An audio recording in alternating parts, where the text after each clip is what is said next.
안녕하세요. 한 주간의 전남경찰 소식을 전해드리는 김민아 순경입니다. 첫 번째 소식입니다. 어렸을 적 학교 가는 길 곳곳에 깃발을 들고 반겨주던 녹색 어머니에 기억하시나요? 전남경찰이 어린이 교통사고 근절을 위해 녹색 어머니해와 캠페인에 나섰습니다. 녹색 어머니해는 교통과 화재 안전 등 어린이 안전을 지원하고 교육하기 위한 봉사단체인데요.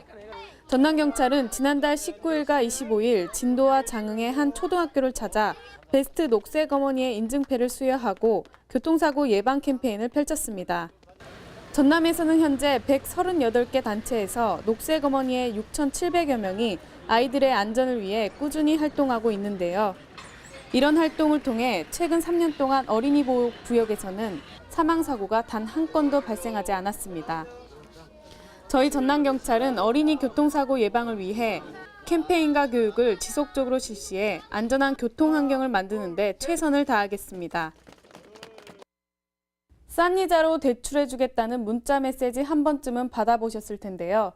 대출을 문의한 피해자에게 수수료 명목으로 수억 원을 받아 챙긴 일당을 순천경찰이 붙잡았습니다.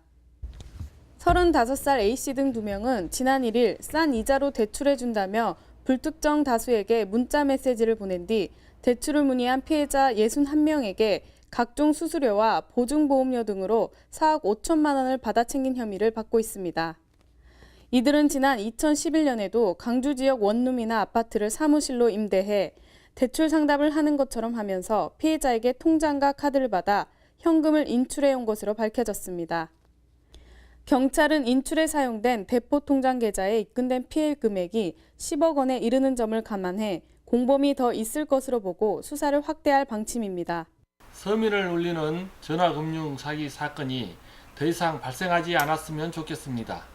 전화금융 사기 사건을 예방하기 위해서는 보안카드나 비밀번호를 함부로 알려줘서는 안 되며 보증보험료, 각종 수수료 등을 빙자하여 돈을 보내라는 요구에 절대 송금하지 않아야 합니다.